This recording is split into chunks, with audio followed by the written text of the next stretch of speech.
向观众朋友继续转到四条国际嘅现场哦。咱今边嘅新闻幕后嘅单元呢，主要係愛來看，安倍晉三禮拜去美國訪問，韓國會同美國總統川普呢，共下去嘅私人嘅球場來打高爾夫球，嚟係咪代表講每日兩岸關係個進一步呢？誒，會有更加親密嘅探討。今邊有請到嘅來賓係文化太后政治學內界貼評工作教授秦醫生，秦教授，教授你好。主持人好，各位观众好。教授，第一个我们想请教是说，像这次安倍这样子去美国，然后呢跟川普呢可能会有一个小白球上的交流那像这样的外交的模式，是不是代表说，就是美日两国关系的两国元首的关系呢，有更进一步的、更紧密的发展？当然是了，这个到美国访问呢有很多种形式，有时候是到白宫，那当然是正式的。有时候是到他的家里面去，通常是烤肉啊干嘛的打白球是这个也是美国的这个对外的一个手段。当年呢，艾森豪总统非常喜欢打白球，他只要不生病的时候都喜欢打。他因为常常生病，艾森豪身体不是很好，打白球可以有助他的健康。那么当时就跟那个现在安倍的外祖父呢岸信介打了个白球，那么后来美日签署了安保条约，但是在日本呢引起很大的反弹，所以安倍也因此辞职，这个岸信介也因此辞职。那么这次安倍呢，安倍去访问了，应该不会跟步他的外祖父的这个覆辙，因为美日的安保条约已经行之有年，已经有几十年的历史，所以说而且日本呢，在美国的这个逐渐的鼓励之下呢，也慢慢从这个预算不到国防预算不到那个全部预算的1%，后来突破到1%。那么最近呢，又是2+2的会谈，就两国的外长和这个防长呢一起会谈，那再加上最近又集体自卫权的扩大，那么都让呢日本呢变成在亚洲人眼中呢，变成好像比较那个跟以前80年代冷战前不一样，现在就变成有点日本也在军事上崛起，所以这次呢，他们两国在透过打白球，应该会有很多发展。我的预测是，安倍会故意输个球，因为川普是喜欢好大喜功的，他假如输了球的话呢，那一定会这个对日本不太好，那么所以说安倍会故意输个球，技术上的输球，那么让川普高兴一下，然后呢，而且川普就职演说呢，已经提到了加强联盟，所以说日本已经开始放心了。不像那个选举期间，或者是他当选后呢，有一阵呢还那个盛传川普可能会退出亚洲或者孤立主义，那当然让日本忧心如焚呢。现在呢，显然已经放心，所以他也带个好几样大礼一起这个到川普那边呢交心。那么这些大礼呢，总共起来呢，至少可以帮美国创造70万个就业工作，那是可以说是相当一笔重大的礼物。加上还有日本很多汽车厂大公司在美国的投资呢，应该会让川普的龙心大悦。老师，那我们很好奇的是说，为什么日本这么的扒着美国？尤其像是我可以知道，安倍就在川普刚上任、才刚选上没多久，就去美国跟川普见面，还送了一套那个日本做的高尔夫球具给川普，那也埋下这次的就是高尔夫球外交的一个前因了一个开始。那我们也很好奇，外界也在想说，那个安倍这一次去是不是有一点朝贡的性质？日本对美国一向有这种心理。从2战呢，这个有2颗原子弹结束之后呢，日本崇拜的国家只有美国，害怕的国家也是美国。因为呢，亚洲其他国家都不在日本眼中，因为他认为只有美国能够打败他。那么2战以后呢，两国的经济呢可以说相互依存。那么当然到1980年代还是有一个广场会议，让日本的这个日币呢升值，导致呢后来20-30年的日本的经济有点不振了。当然最近几年又开始复苏。那么另外一个呢，在安全上，日本更是依靠美国。不单日本的本土的防卫需要靠美国，那么甚至它的外面的这个钓鱼台也靠美国。1996年呢，周边有事，除了包括钓鱼台之外呢，也包括台湾。但现在呢，这个日本能够把这个自卫权、集体自卫权更进一步扩大，当然是可能范围也超过了台湾。那么甚至将来有朝一日美国要攻打 IS 伊斯兰国恐怖组织的时候，可能日本就不能像以前一样只派出这个扫雷艇，现在可能要派出更多的军事力量去支援美国，因为他们的盟国关系呢，可能应该是理论上来讲是无远弗届的，就算有所地理上的限制呢，也不可能说是日本完全像以前一样不出动大军就算不出动大军，至少相当的部队大家配合着去的。何况日本还有这种直升机航母上面也可以必要时也可以摆这个 F-35的这个战斗机现在川普已经下令了，五角大厦要在1个月内，就是几天前宣布，就1个月内要提出攻打 IS 还有盖达组织的计划所以说日本大概不可避免会参与。我想日本只要美国不退出亚洲，不走孤立主义的路线，我想美国的要求他多半会答应。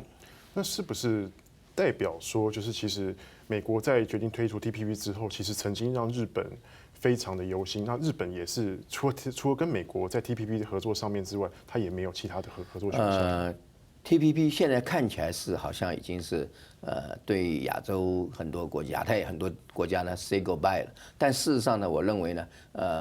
他现在美国的川普的做法就是先透过双边谈判来聚取美国的经贸利益。那么因为双边谈判呢，那美国就可以用它的强大的力量呢做后盾，来向别的小国施压。但是呢，假设有一天他发现放弃了 TPP，反而是让中国大陆独领风骚的话，那川普说不定会改变主意。因为川普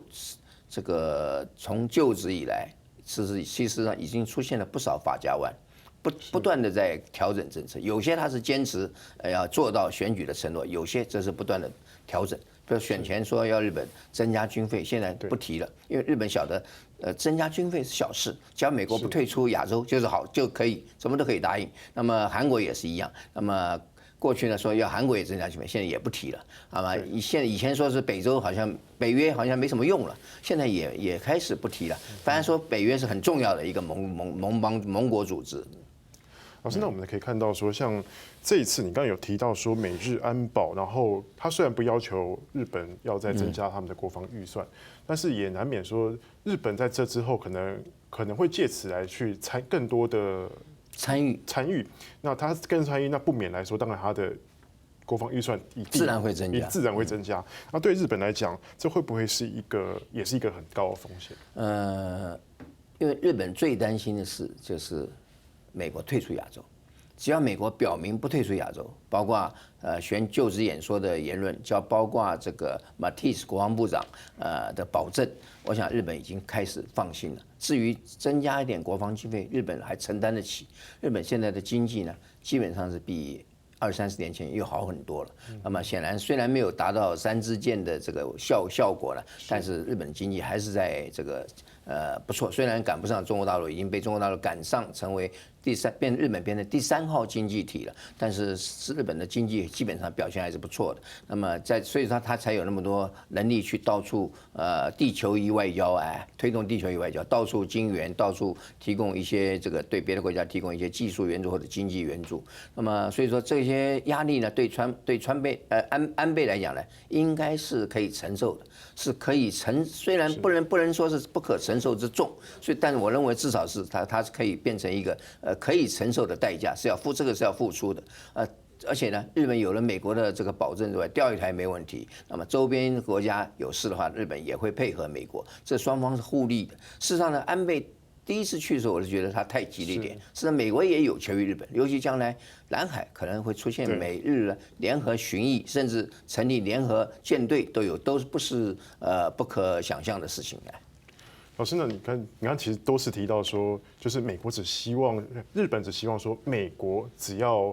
不要抛弃日本，什么东西他们基本上都可以配合，都可以谈。那会不会未来日本这样的态度，反而会养坏了这个川普的胃口，然后让川普甚至有一天暴走，突然他反悔不认账？你觉得这可能性？这个和川普的这个一个重大承诺，选举的时候，我认为他也会在就任后，就是成为美国总统后，继续会维持的一个承诺，就是第一个，让美国再度伟大；第二个是要让中国大陆知道谁是太平洋的老大。假如美国连日本都放弃，那他就是准备放弃亚洲了。而美国假如放弃日本，也放弃亚洲，我觉得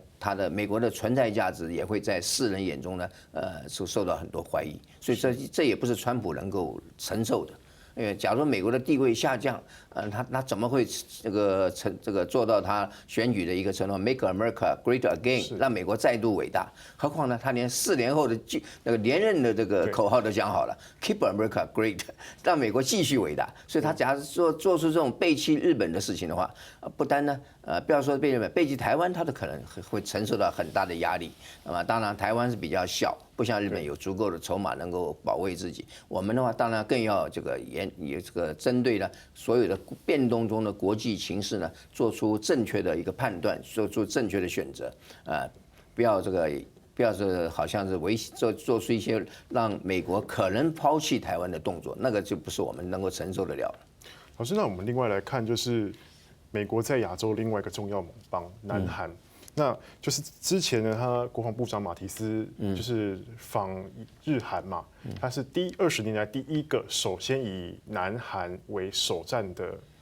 美国国防部长，是不是也呈现出这个美国其实是对南韩这个国家也是很重视的？我认为一个地理上的选择就是到南韩，再回到日本，因为他不去大陆，对，所以说也是一个正确的一个选择，先到南韩，再到日本。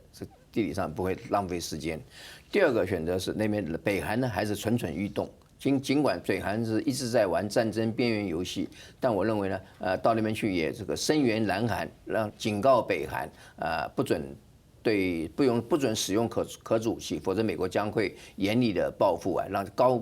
更高的姿态来压制北韩。那么这些都是他要做的。另外呢，何况南韩呢政局不太稳。现在他们新的选举可能要在最近几个月会发生。那么，假如说在那边美国假如说不表示一下他对南韩的重视的话，因为对日本的重视是早就已经这个成型了，所以说不可能不重视日本。至于先到南韩，我相信只是一个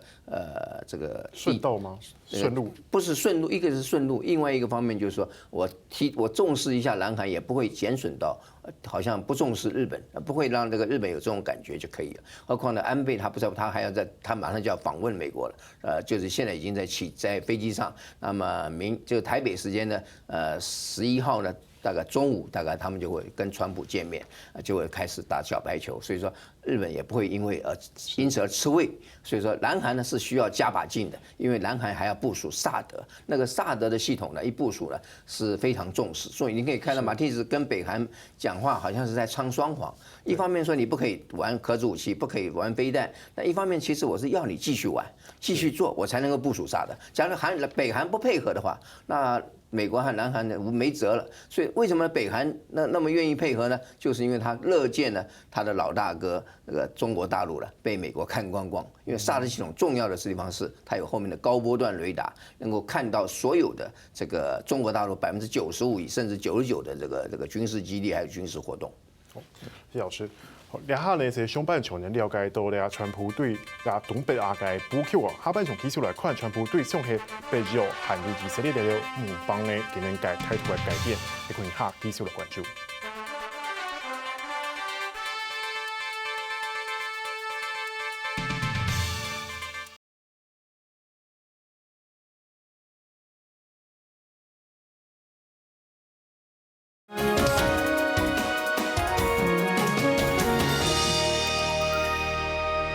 歡迎收聽轉到咧節目嘅現場哦。下半場呢，已經繼續來了解講咧，川普呢頭家外交政策上嘅改變，像係對中國，像係對北約，像係對以色列，態度做同其頭上映前公開一向都冇相關，能繼續來做前面嘅討論。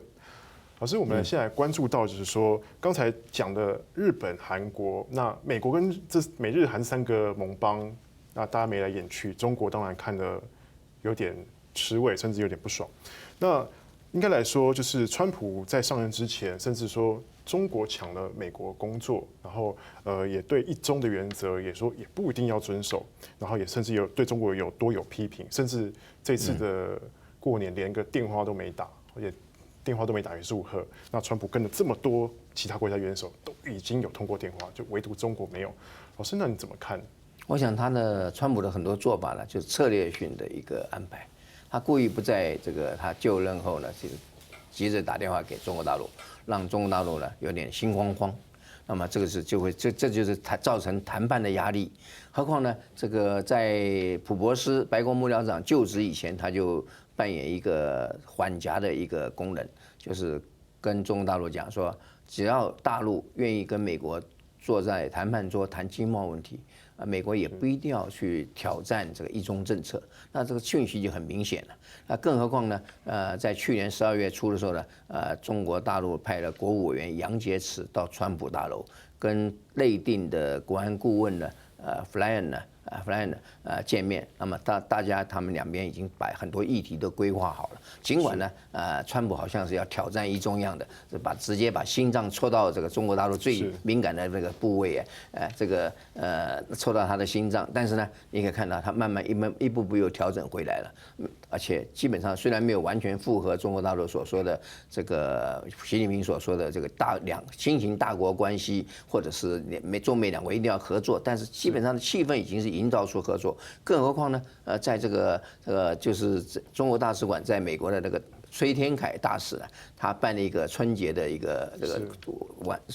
晚宴。那么不单这个他的女婿库纳许，还有女儿伊万卡，还有他们的小女儿都去了。小女儿好像还唱了一首中英文的那种混合的歌，她小女儿的中文也不错啊。所以说这都是表示一个正在营造个气氛。尽管我讲得很凶，但是两国之间还是要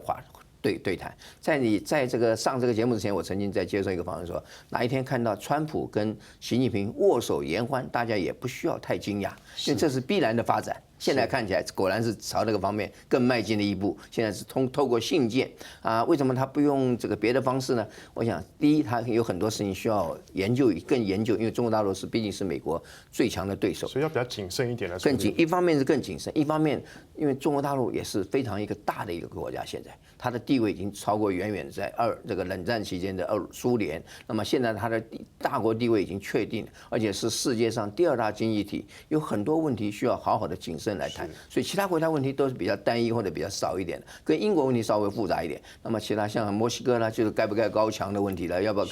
科这个边界税的问题啊，比较单纯，不像中国大陆可以说千丝万缕的问题都要做整体的这个研讨。所以他现在先来个信，不单贺新年，虽然是个拜个晚年，但中国习惯呢，元宵节以前都是节，所以他还拜了一个元宵节，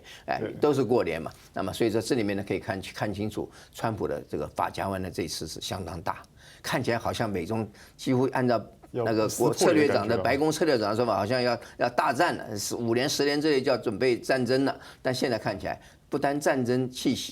的那个氛围呢不再存在，而且双边还可能会透过各种管道先做一般的谈判，然后最后呢，川普跟这个习近平可能会在最后的时机呢见个面，那么就重新改变了大家原来认为美中可能一战的这个阴影啊，就完全的拨开了。老师，你刚有提到说，就是川普的家族，他的女儿伊万卡，还有他的女婿，这样的他们去中国使馆参加这种新年的活动，是不是经过了某些很缜密的思绪跟安排？那另外来说，川普的家人，那以后在他的外交上面可能会发挥到一个什么样的功能？没有错，库什纳呢现在是白人5人帮里面的一个高级顾问。其他的一个普博斯，还有班嫩是策略长，普博斯是幕僚长，他是高级顾问兼总统的特助。这个Pushner， 另外还有一个是 Miller 是一个专门负责这个反恐啦，还有这个移民问题的。另外还有一位女的是一位女的就是也是一个高级顾问。他是在选举期间帮川普这个说明了很多事情，选后呢，川普也把他延揽到这个白宫，也是做高级顾问，然后帮他宣传政策。康伟那么这5个人很重要。那么这是我觉得白宫的内官，就是美国的内官，就是白宫的官员呢，会比外官呢，现在至少在短期内看来是更为重要。所以米勒在后来呢，发挥他跟俄罗斯的关系的这种影响力，才有可能是更受到白宫的重视或者川普的重视。现在来看，白宫这5人帮呢，显然帮川普这个做了很多事。Bannon 是炮手。那么这是普博斯呢，这幕僚长则是一个刹车手。什么事情需要刹车的时候或者缓夹的时候，就有普博士出面；需要对外放几个炮的时候呢，就有 Bannon 出面。所以说这里面他们合作的还不错。那么现在呢，看起来呢，Kunesh 呢，Kunesh 则会帮川普呢处理一些以色列的问题，那自己就是犹太人、犹太裔的。那么再加上未来呢，也可能是去担任负责以色列跟阿拉伯世界的一个谈判，他可能会总其成的。那么，所以川普很多人的工作呢，都是找，虽然看起来他们没有这个职业官僚的那种经验，但是呢，很多人都有社会的这个重要的这个一个，比如说Tillerson 呢，他是做过美孚石油公司的执行长CEO， 这还有 Mattis 呢是打地面战争的高手，所以川普说他是这个战功彪炳，而且都是在中东打地面战，从阿富汗打到伊拉克，所以将来呢，很显然的就是第一个目标就是准备打 IS 呢就是伊斯兰国的恐怖集团，那么这个当然是已经是箭在弦上了。所以说最近的禁令呢，很多人从人权观点看，当然川普不禁当然是错的。但是呢，他假如说是用战略或者战争，尤其打 IS 的这个角度来看的话，他这样做不是完全没道理。第一个，他这样子做可以挡住很多伊斯兰国伊斯兰国透过这些7个国家呢，潜伏到美国的一些这个恐怖分子可以清除一些。但是现在因为受到法院禁令影响，好像没办法继续执行。不过他至少已经尽到了警告的责任，所以他一直批评那个法官好像不对。那未来就是因为他万一战争起来的话，大家可能发现他当初的这个7国禁令、旅游禁令，也许不见得全错。老师，你刚提到说，现在川普要全面的对 IS 来做一个发动战争攻击的一个策略。我们看到说，他在以色列方面，尽管他任命了这么多亲以色列人士担任中东特使也好，当以色列大使也好，但是最近在以色列在西岸屯垦的这个政策上面，似乎白宫方面也有一些话要讲，是不是为了要顾及他在可能的那些中东的盟邦、阿拉伯世界盟邦来打 IS 来做布局？对，因为打 IS 需要各种盟邦的配合。当年老布希打这个伊拉克的时候，就是有28国家，不管是有钱出钱、有力出力、有兵出兵，但是呢，总是呢，大家帮忙。那么现在呢，打 IS 也不能只靠美国，因为有些国家还要可能被美国要求要派遣地面部队，包括为什么？你看梅伊首相到了美国访问之后，立刻回程，第一就是回程先到土耳其。也就是也许传达一个讯息，就是要土耳其来帮忙，因为土耳其的地面部队是相当强的，他可能还会是去安排一些很多的国家去安排，所以说中东国家也暂时不能得罪，尤其在要打 IS 之前呢，你得罪的话呢，那么变成你还没打到 IS 就窝里反了，中东国家跟以色列吵翻天了，所以这个当然是一个策略运用。所以我觉得川普的头脑呢，你说他虽然看起来很这个 rude 很粗糙，但实际上他有他的细心的一面。那么当然很多美国，你看美国的参众议员或者官员，几乎没有人特别去批评这个7国禁令的这个问题就最主要他们已经了解到，因为川普在就职演说都讲明白了，说要打 IS 嘛，就是恐怖集团，伊斯兰国恐怖集团，还有盖达组织都要打嘛。那么当然，我看首要目标是 IS， 因为 IS 在现在当然是在萎缩中了，但是 IS 比这个盖达还是强嘛。对。可是我们另外来看，就是说，川普另外一个政策改变就是北约的部分那他也是一直对北约很多批评，甚至说北约是一个过时的产物但是他最近又跟这个土耳其甚至是西班牙的这些盟邦有通过话，承诺说，北约的是很重要的，对，美国还是会继续的在这方面有一个重要的角色。那你怎么看川普又再一次的法家湾再次的改变？这个正融入法家湾其实不足为奇但是法家湾要有它的背后，假如说理由够的话，是可以的。你看川普这个巡视这个中央司令部的时候呢，就再度赞扬北约的重要性，也认为美国跟北约的合作是不可免，而且事实上美国就是北约的老大哥，跟这个欧盟完全不一样。他对欧盟现在表态，我们还不确定他到底是真的希望欧盟垮掉呢，还是希望欧盟继续茁壮。但是看北约的话，是美国自己是老大，自己是领导，怎么可能把它废掉呢？何况呢，马上就要打 IS 了，难道川普不希望北约盟国来参加吗？当然会参加嘛，因为川普也不希望那个落入小布希的单边主义。事实上，小布希的单边主义是被民进党的这个列照。事实上，小布希打这个伊拉克的时候呢，其实并不是单边主义，有好多国还是有英国，对虽然法国不支持，德国不支持，但是还是有很多国家，还有老欧洲国家可能不太支持，但新欧洲国家就是原来的东欧国家还是有支持的。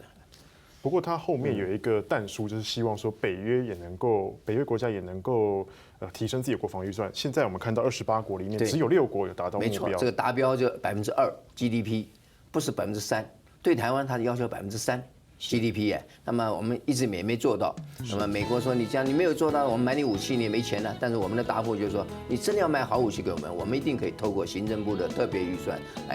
来买。那么北约当然北约他们希望就有几个国家来达到2%的这个国防预算，总预算里面的2%拿来做国防预算，显然是不够的，所以当然不能够大家都是做 free rider， 一定要大家有点多出点钱来。好，谢谢老师。